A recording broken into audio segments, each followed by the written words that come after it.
Shark Tank, ABC's entrepreneur pitch show that debuted in 2009, has seen it all. The show's premise now, in its 12th season, is straightforward. Inventors and entrepreneurs pitch their ideas to real-life investors. Let's list the most successful ones. Hey guys, and welcome back to the channel. For this video, we will list the top 10 biggest Shark Tank deals. But before anything else, please leave a like on the video. Also, don't forget to subscribe to our channel and click the notification bell down below so you won't miss our videos. Without any further ado, let's hop on right to the video. Number 10. Simply Fit Board.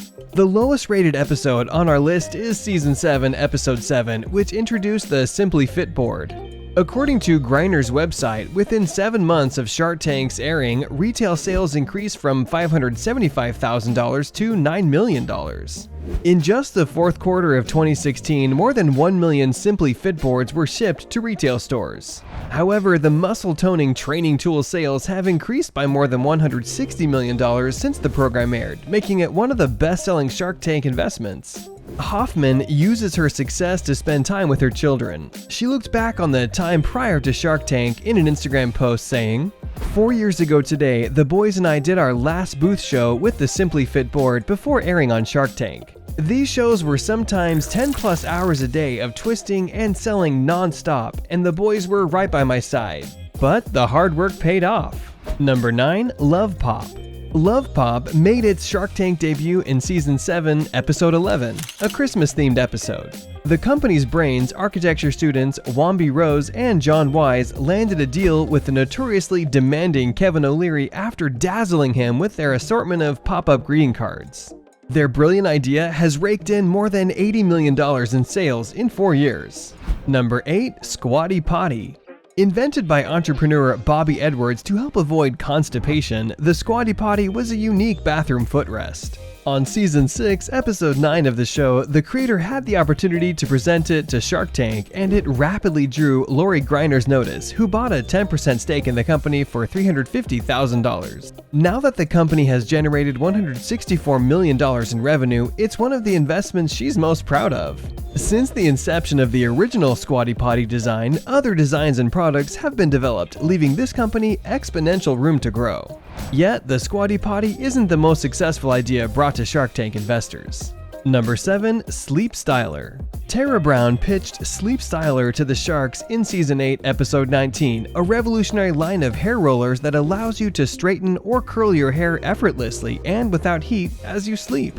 To launch her product, Brown started a Kickstarter campaign in 2016. She surpassed her target goal of $10,000 within 12 hours and closed the 30-day campaign with $46,938. She first sold the Sleep Styler exclusively on her website. In just 3 weeks, she was able to make $6,000 in sales. With Robert Herjavec's encouragement, Brown made a counteroffer to Griner with $75,000 for 25% equity. Griner considered it and finally accepted the counteroffer. Lori Griner, the queen of QVC, was won over by the inventive, if odd idea, and her engagement in the company helped it explode to a massive $100 million in sales by October 2019. Number 6. Tipsy Elves. Ugly sweaters are such a traditional part of Christmas celebrations that it was only a matter of time before a firm specializing in them popped up. Evan Mendelsohn and Nicholas Morton's Tipsy Elves are the results of their collaboration. Robert Herjavec was so taken with the brand's co-creators' irreverent but business-savvy pitch that he offered them $100,000 in exchange for a 10% interest in the company, which they eagerly accepted. Since that fateful day in the tank, Tipsy Elves has done over $125 million in sales, making it Robert's most lucrative Shark Tank deal to date. Even Mendelsohn, who launched the company along with partner Nick Morton, appeared in many interviews in just 2 weeks to talk about the company's impressive growth and what fans can expect to see next. Number 5. The Books. Some of the most successful Shark Tank enterprises couldn't even agree with one of the panelists. Ring, a video doorbell, sold for $1 billion to Amazon nearly 5 years after the Sharks rejected it. John Tabas, co-founder of the Books with Juan Pablo Montefar, was first consigned to the same fate on Season 5, Episode 27. Robert Herjavec changed his mind 3 years later and decided to invest after using Tabas's service during his wedding. The company has already made $100 million in revenue. Number 4. Maine Lobster Cousins. A seafood truck may not seem like a concept with the potential to generate $65 million in sales. But when you combine it with the ambition of Cousins Maine Lobster's California-based co-founders Sabine Lomack and Jim Selikus, you have a recipe for success. Barbara Cochran invested $55,000 in the company and it swiftly developed from there, leveraging her celebrity as Shark to have a foot in the fish sector. Cousins Maine Lobster now has over 20 food trucks operating across the United States. Number 3. Scrub Daddy. Aaron Krause developed Scrub Daddy, the daddy of great Shark Tank enterprises. Aaron Krause has been an inventor for as long as he can remember. He said, "I've always had an affinity for seeing problems with products," he admits. "But if you told me 25 years ago that my greatest invention would be a kitchen sponge, I wouldn't have believed you."